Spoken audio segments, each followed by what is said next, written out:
Obsèques de Christian Penda et Coca, Oona Guinea se moque des talibans. Abonnez-vous en activant la cloche de notification pour recevoir la primeur de nos futures publications. Le politologue Mathias Eric Oona Guinea affirme que les talibans qui pensaient assister aux obsèques de Christian Penda et Coca, agissent comme des sorciers. Le politologue Mathias Eric Oona Guinea n'a pas manqué de rire du fait que les cérémonies en rapport avec les obsèques de Christian Penda et Coca aient été interdites à un groupe particulier de personnes. Dans sa sortie relative à cela, il compare les actes de ceux qu'il aime bien appeler talibans à ceux des sorciers.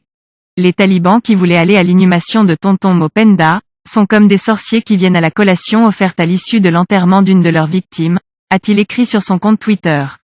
Rappelons que le mouvement Agir Act fondé par le défunt Christian Penda et Coca a rendu public un communiqué dans lequel, il fait savoir que les cérémonies des obsèques de l'économiste ne sont pas ouvertes à tous, à cause de la cabale qu'il a dû subir les derniers jours de sa vie.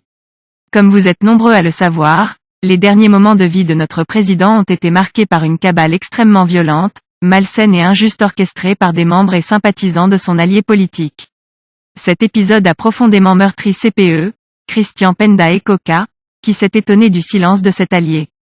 Prenant acte de cette situation, le mouvement Agir Act, en parfaite solidarité avec la famille de notre regretté président, prie les auteurs et les acteurs de cette cabale abjecte, au nom de la décence, de la dignité et surtout du respect de la mémoire de l'illustre disparu, de s'abstenir de toute participation aux différentes cérémonies organisées à l'occasion de cette grande perte.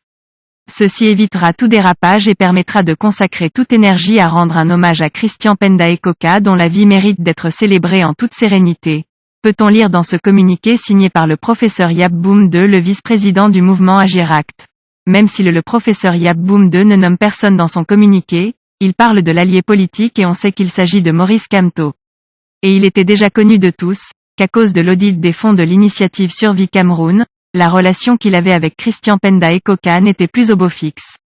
Le défunt avait rejeté l'explication du bug informatique donné par Kamto pour justifier un trou d'argent des fonds de Survie Cameroun.